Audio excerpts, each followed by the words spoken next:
Assalamualaikum warahmatullahi wabarakatuh. Kembali berjumpa di acara Talk Show Indonesia Sehat bersama Dr. Handrawan Nadesul, dokter legendnya Indonesia.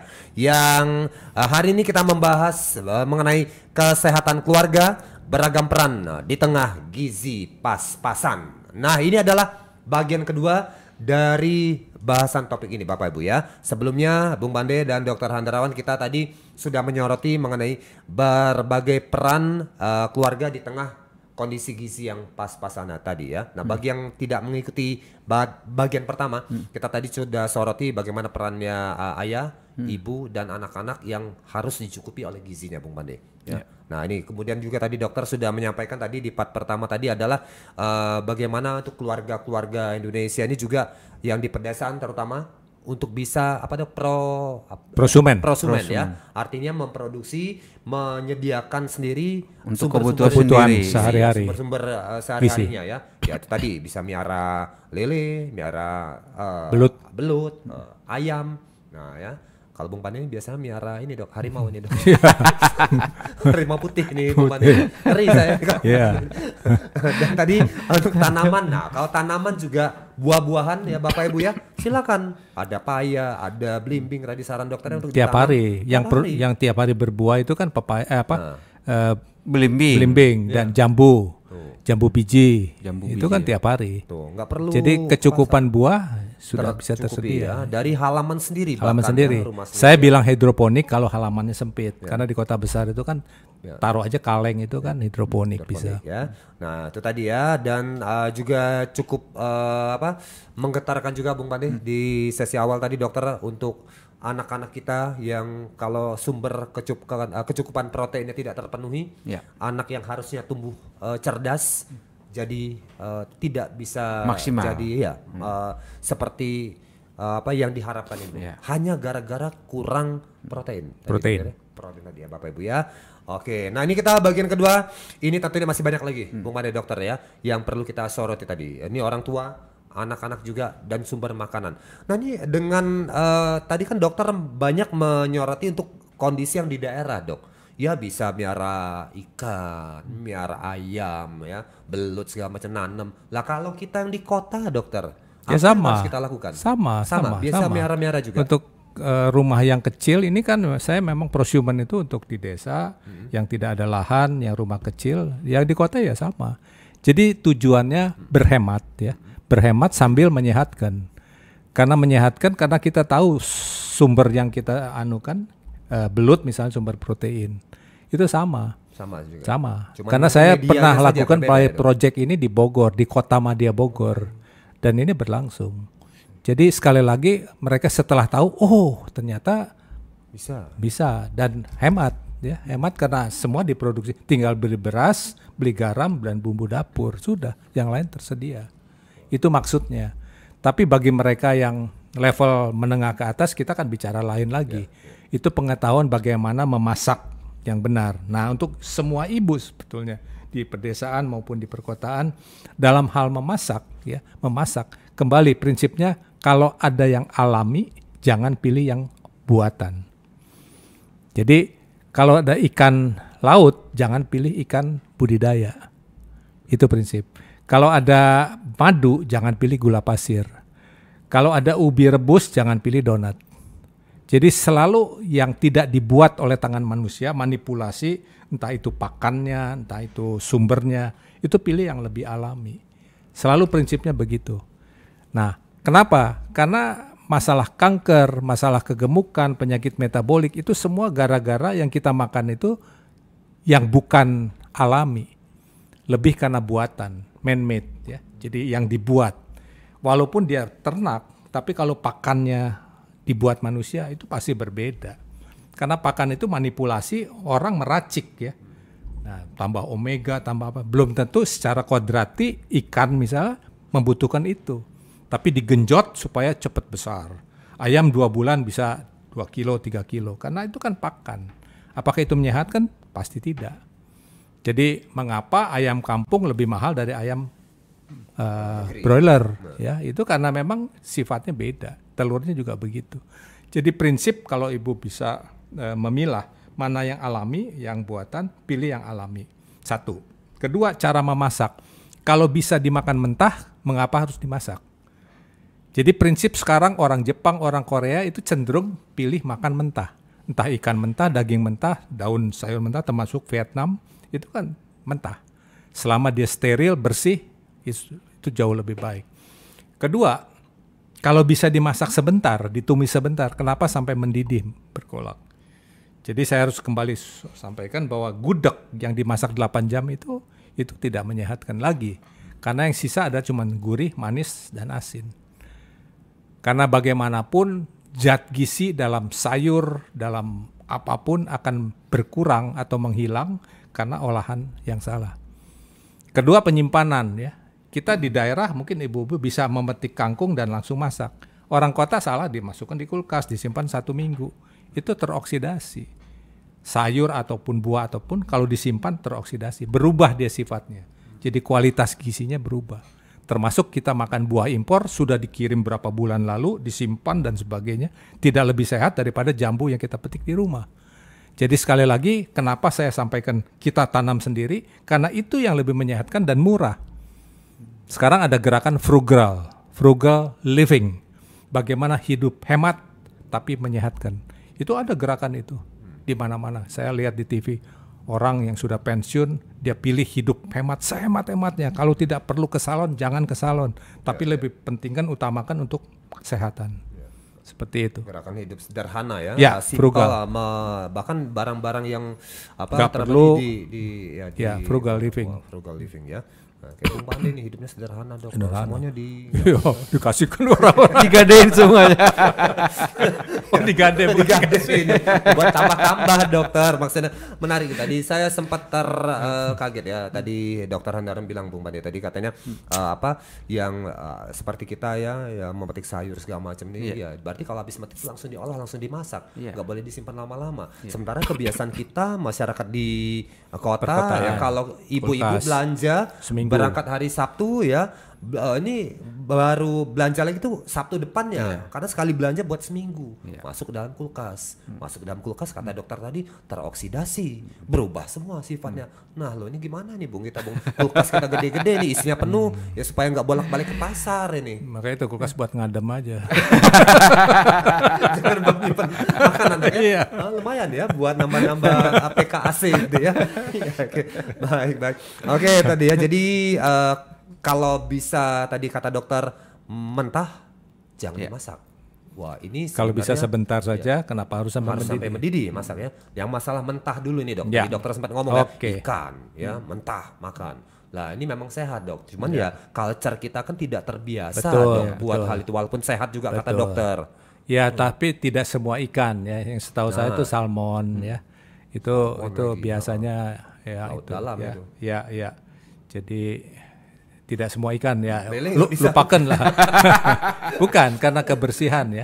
Jadi kalau yang di budidaya itu bisa macam-macam, cacing, parasit dan sebagainya.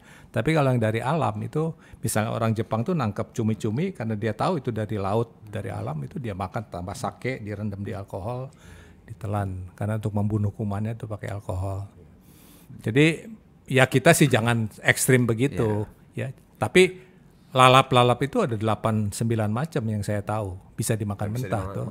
Jadi orang Sunda itu sebetulnya biotinnya tinggi karena awet muda, kulit bagus itu karena mentah. Cantik dok. Iya, maka kalau belum punya istri pilih yang Sunda. Baru berencana.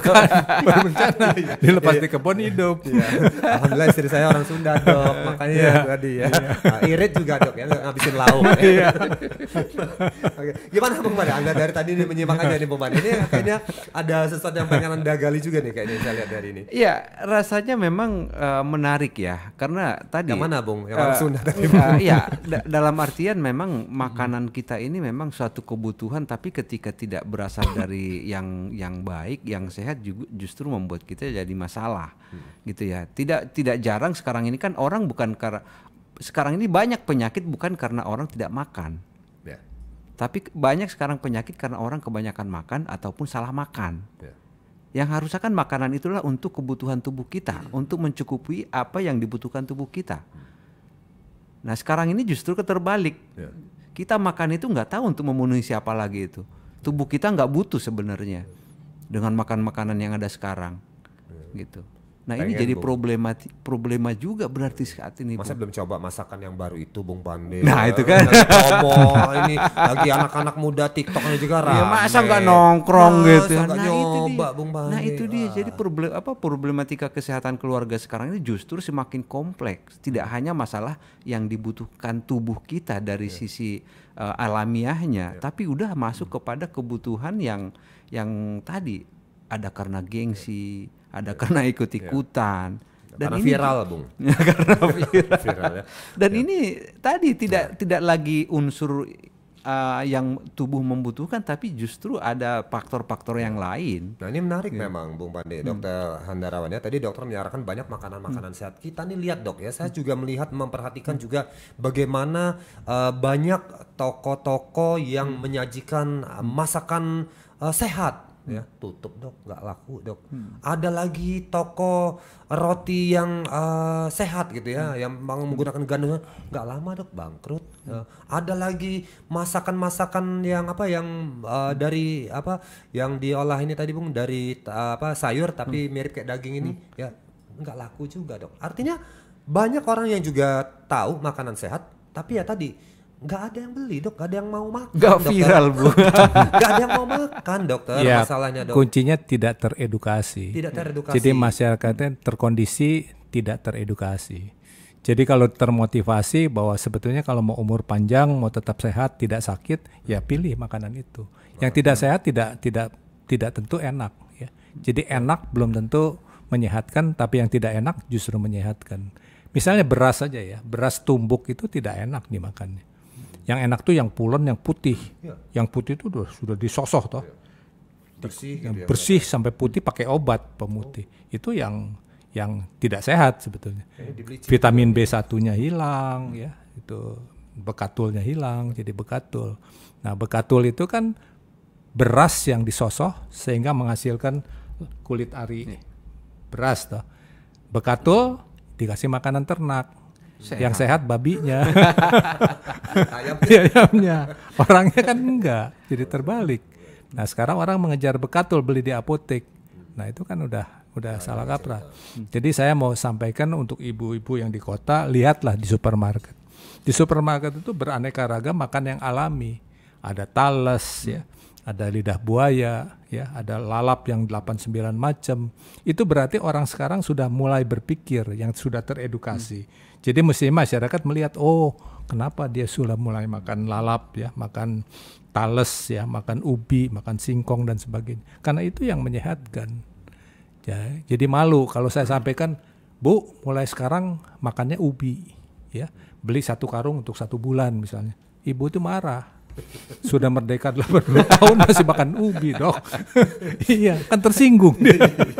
Iya, ubi makanan orang rendahan. Saya bilang orang Jepang beli ubi 40.000. Kita cuma beli 5.000 aja kok nggak mau. Padahal ubi itu punya 3 manfaat. Vitaminnya tinggi, seratnya tinggi. Jadi ibu yang gangguan pencernaan, bapak-bapak yang susah buang air besar dengan makan ubi lebih lancar. Tidak usah pakai obat kimia.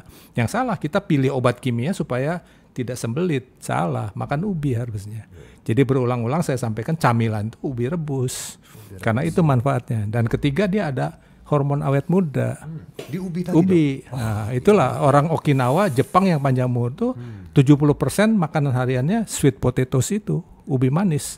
Kita punya 4 manis, ungu, kuning, putih, merah. Kita nggak manfaatkan. Komplit jenis-jenis. Komplit. Ya, ubi. Cuman habis makan ubi jangan berdiri depan mertua karena keluar gas. No, Bahaya.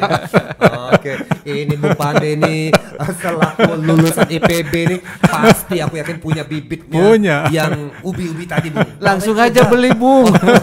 Kelamaan ya. Kelamaan. Oke, Iya, kalau kita ke pasar itu banyak. banyak ya. Oke nih. Iya. ada Dan ubi saya manis juga segala tadi macam ya. saya coba beli itu ya. Saya beberapa kali lah kalau saya ke pasar itu kadang beli ubi Ya. tadi yang putih, yang ungu, yang kuning gitu. Udah saya masak, akhirnya saya sendiri yang makan, nggak ada yang mau. Nah, ini menarik Bung ya. Pertanyaan ini Nggak ada sebelum yang kita mau. lanjut ya dokter ya. Dokter ini kan sehat ya, Dokter Handrawan Nadesul ini usia 75. Masih olahraga jalan cepat. Naik tangga biasa aja ya, enggak 5 lantai itu ya cuman senyum doang nih. Aku mau tanya, jangan-jangan nih, tadi dokter kan banyak menyarankan makan sehat, makan mentah. Jangan-jangan Jangan-jangan dokter ini ubi. enggak menikmati makanan ini. Jangan-jangan makanannya enggak enak semua, ubi terus ini. Nanti kita akan gali bagaimana makanannya Dokter Handrawan Nadesul setelah yang satu ini melintas. Peliharalah kesehatan tubuh Anda dengan M-King. M-King adalah ramuan herbal ekstrak yang setiap tetesnya mengandung campuran herbal dan bermanfaat untuk membantu memelihara kesehatan tubuh. M-King terbuat dari bahan herbal berkualitas, daun kelor, rimpang temulawak, bunga rosella, dan buah mengkudu. Minum M-King 3 kali sehari 15 tetes. Dikonsumsi dengan mencampur 200 ml air putih. M-King, rajanya jamu tetes Indonesia.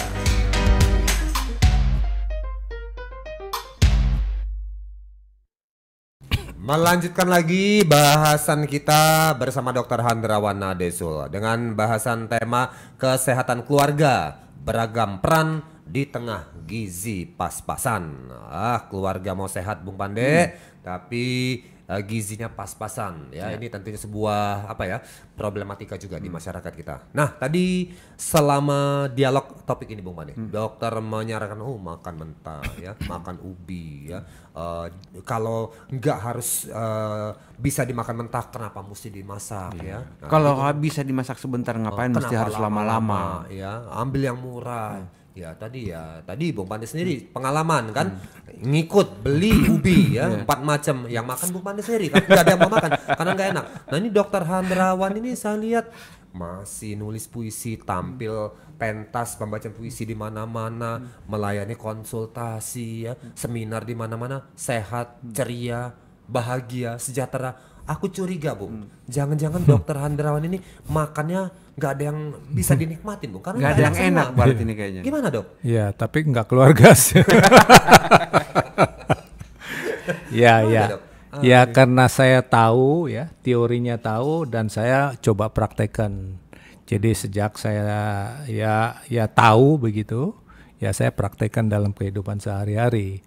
Makan saya diusahakan komplit ya. Makan saya diusahakan ideal dari sumber yang sebetulnya lebih aman ya. Jadi pertimbangan aman dalam makanan juga penting karena food safety itu WHO menanamkan sekali. Jadi makanan yang sebetulnya bergizi tapi tidak aman kita jangan makan. Contohnya gimana Dok? GMO ya. Jadi genetic modified organized organ. Jadi makanan yang direkayasa itu pasti tidak aman. Saya jauhi itu. Jadi kalau ada wortel lobak sebesar gini itu pasti rekayasa. Jadi semua yang rekayasa itu dicurigai. Itu tidak menyenangkan, tidak alami. Itu kan dibuat. Menarik direkayasa. tapi nggak sehat. Iya, misalnya buah-buah yang besar itu. Karena wortel yang benar tuh sebesar jempol. Jadi makanan organik itu sekarang jadi lebih mengemuka karena orang akan pilih yang organik, yang alami. Tadi saya sampaikan yang alami itu ya yang itu, bukan yang buatan. Karena yang buatan itu yang GMO itu ada beberapa penelitian itu bikin kanker, bikin tumor. Jadi kalau itu bikin masalah, tidak sehat, tidak aman, kenapa mesti dipilih? Nah, saya melakukan apa yang saya tahu, bahwa makan itu 3 kali sehari, pagi, siang, malam, ya, dengan porsi sesuaikan sehingga kalau berat badan saya tetap tidak naik, berarti apa yang saya makan dengan aktivitas harian saya itu selalu neracanya seimbang. Itu satu. Kedua, saya berusaha untuk komplit. Jadi cari sumber yang lebih aman, saya pilih ikan laut bukan ikan budidaya. Itu satu. Ikan laut pun harus yang laut dalam karena di karang berarti kan polusinya kurang. Tinggi. Ya, kurang. Kalau yang di permukaan selar segala macam itu di permukaan kena polusi. Kerang saya tidak makan karena apalagi di laut Jakarta, Surabaya, kota-kota industri itu pasti kerang itu paling banyak menyimpan logam berat karena dia kan mangap begitu. Jadi cemaran logam beratnya banyak. sebaiknya tidak makan kerang. Nah, kedua, saya suka lalap ya. Jadi prinsipnya saya makan karedok ya. Jadi Sunda itu karedok. Itu hobi saya, mungkin seminggu 3-4 kali. Semuanya bahan mentah, kacang panjang mentah, toge mentah, kol mentah, pakai ubi juga, ubi yang diparut seperti wortel, ganti wortel. Itu untuk karedok, pakai kemangi, daun kemangi dan sebagainya. Nah, itu menyehatkan karena itu alami semuanya. Kacang sendiri alami. Dan kalau istri saya dengar menu makan dokter ini, saya senang sekali sih kalau beliau bisa masak ini. Irit banget ini, Dok. Nah, misalnya masak pun misalnya itu masakan-masakan yang kebetulan saya dari kecil saya bisa masak. Karena kondisi mengharuskan saya masak, sampai sekarang pembantu saya yang ajarkan masak. Misalnya katuk itu menyehatkan, itu kan seperti kelor. Daun katuk masak dengan kacang hijau. Jadi sup katuk dengan kacang hijau. Pakai bumbu ebi, temu kunci, bawang merah, bawang putih, cabai, ditumbuk, temu kunci. Itu jadi satu masakan yang menyehatkan. Ada sayurnya, ada proteinnya dari ebi, dari kacang hijau. Ya, misalnya sayur asam juga harus komplit. Sayur asam Jakarta. Kemudian pepes. Saya cenderung pepes. Kalau bisa dipepes jangan digoreng. Tahu pepes, jamur pepes. Kemudian ikan juga dipepes. Sangat nikmat. Jadi pepes itu betul-betul dibakar, bukan pepes direbus. Kalau kita ke restoran tuh pepes ikan tapi dikukus, itu bukan pepes, harusnya dibakar. Jadi rasanya lebih nih makan. Jadi pakai daun dibakar. Jadi prinsipnya itu, saya makan camilan kacang-kacangan karena orang sekarang itu cenderung kekurangan mineral. Mineral itu ada di kacang-kacangan. Jadi saya beli macam-macam kacang merah, kacang Medan, kacang koro, kacang mete, kacang tanah, itu bermacam-macam. Itu camilan saya, karena jadi mineral saya cukup. Nah, kemudian protein saya dari mana? Dari ikan, dari telur. Saya makan telur setiap hari 2. Telur ayam, Dok. Telur ayam. Nah, saya usahakan ayam kampung. Jadi ya gorengan saya makan, tumis-tumis ya sebagian ada yang digoreng. Tumis. Kemudian rebusan brokoli, wortel, buncis, rebusan saya pakai topping yang perasa untuk seperti ada topping sendiri untuk sayur. Nah, udah seperti itu. Jadi yang prinsip kita lengkap setiap hari, ada protein, ada sayur, ada minyaknya cukup. Jangan takut makan gorengan karena tubuh sekali lagi tubuh kita perlu minyak. Jangan takut kolesterol, tubuh kita perlu kolesterol. Saya sudah puluhan tahun makan telur 2, kolesterol saya normal. Dan sekali lagi kolesterol yang kita makan tidak berpengaruh langsung pada kolesterol dalam darah. Beda cerita itu. Ya, dan minum kita harus 30 cc per kilogram berat badan. Jadi kalau berat kita 70, kita 2 liter satu hari minimal. Kalau kita tidak kerja keras, tidak berkeringat, tidak perjalanan jauh, minimal 2 liter. Nah, sering orang kekurangan minum karena cuma pikir, saya sudah berapa gelas, nggak dihitung. Maka saran saya, kalau kita 2 liter, cari wadah yang 2 liter. Sampai sebelum tidur itu belum habis, berarti belum 2 liter. Nah, seperti Anda kan bawa tadi itu. Galon saya bawa. Betul. Nah, itu. Sampai komplain sama orang kantor, nggak bisa galon. Dia 1 galon. Itu kelebihan. Kebanyakan ya. Minum kelebihan juga tidak sehat. Beban banget ginjal. Baik. Oke. Ini tadi kalau tadi makanan Dr. Handrawan, Bung Made, ini aku bisa simpulkan Dr. Handrawan pasti nggak makan KFC ini, nggak makan McDonald, Burger King nggak makan, ayam geprek juga nggak. Jadi saya makan yang seperti itu kalau saya diundang makan, ya tentu kan nggak bisa milih. Kalau ada pesta ya terpaksa, tapi hanya sesekali. Cuman orang kalau dinasihati hati-hati makan, ya cuman sekali-sekali Dok, tapi tiap hari sekali-sekali. Pestanya hampir tiap minggu, makan mulu. Gitu ya. Wah ya. Nah ini untuk tadi ya tentunya ya aku ya mendengarkan gaya makannya Dr. Handrawan, dia pengen Bung jujur ya untuk meniru pola beliau ini. Ya gimana Bung? Kapan kita ke pasar bareng? Saya yang belanja, Bung Made kan jago masak nih. Gimana Bung? Ini apa kita bisa nyoba? Ya memang ini ada problema yang memang harus dimulai karena sudah terbiasa kita ini untuk makan ataupun untuk masak-masakan tadi udah yang dimasak terutama, dan masak-masakan ini juga banyak yang rasanya memang tidak didapatkan dari sumber yang bagus, yang baik. Karena tadi untuk Jakarta kita kan pasti mendapatkan sayur segala macam itu dari luar, otomatis dalam kondisi yang tidak bisa lagi disebut dengan segar, nggak segar lagi gitu ya. Belum lagi kalau misalnya ada penambahan pengawet di situ, karena banyak juga sayur-sayuran yang mau nggak mau harus diawetkan, walaupun kita nggak sadar. Kadang pengawetnya itu bisa dalam bentuk cairan, bisa dalam bentuk taburan gitu ya. Itu adalah pengawet-pengawet yang bisa saja masuk ke dalam sayuran tadi tanpa sepengetahuan kita, dan ini mengakibatkan masalah juga. Nah, jadi memang ya ini suatu problema yang tidak bisa kita hindari, tapi harus bisa kita minimalis. Mau nanam sayur kayaknya agak susah juga. Tapi kalau belimbing, saya ada belimbing di rumah, Bu. Ada. Tapi nggak pernah dipetik. Kayak tadi menunya dokter, dapat dari mana nih dokter ya? Bikin kacang hijau campur daun katuk, campur daun kelor. Daun katuk susah loh, Bu. Nah itu dia makanya. Ya, jarang. Saya sering ke pasar itu jarang sekali saya menemukan daun Sudah katuk. jarang orang jual. Jarang, Bu. Tadi daun kacang hijau, daun katuk, daun kelor. Aku mikir rasanya gimana? Itu pasti enak ya. Enak ya? Ya, Baik. karena dia pakai ebi udang kering udang kering itu, ya? udang kering, Buat ebi. manis gitu Nah, temu kunci yang panjang-panjang ini, temu kunci, bawang merah, bawang putih, cabai, ditumbuk jadi satu, air mendidih, kacang hijau sudah empuk, masukkan bumbu, masukkan katuknya, sebentar aja, dia masih setengah matang itu. Oh, dimakan Itu setengah matang ya? enak sekali, enak Coba dok sekali. bawa sini dok kapan? Iya, besok. Anda ini Dokter talk show bikin terus masalah ini. ini. Contoh gitu loh biar kita bisa cerita kan lebih mantap lagi gitu ya.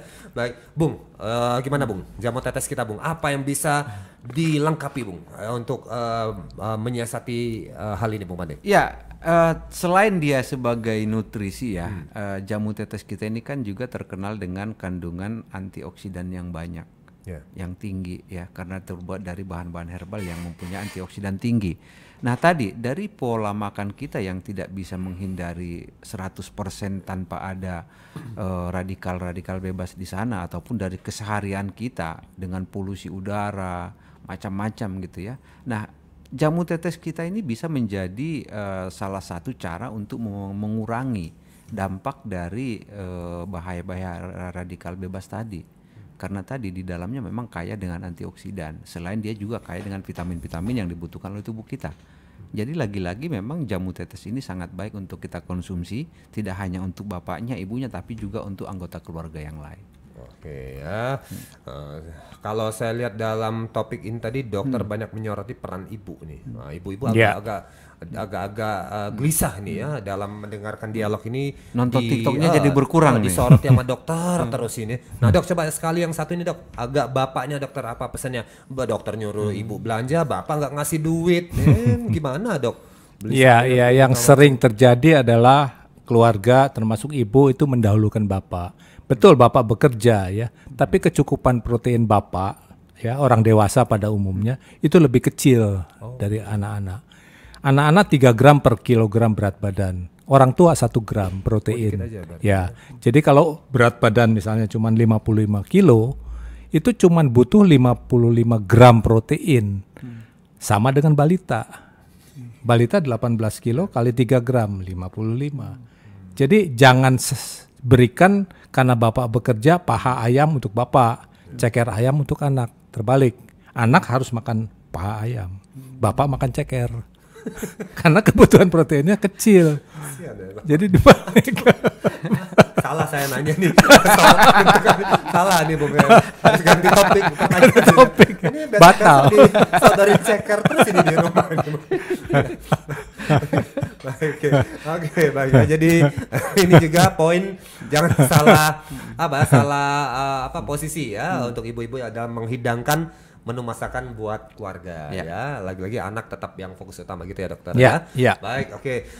Itu tadi dialog kita Bung Pande, Dokter Handrawan bersama jamu tetes kita mengenai topik kita kesehatan keluarga, beragam peran di tengah gizi pas-pasan. Semoga dialog ini bermanfaat, bisa diambil pelajarannya, dan kita berjumpa lagi pada topik yang lainnya. Kita ketemu lagi. Salam apa Bung? Sampai jumpa. Sampai jumpa ya.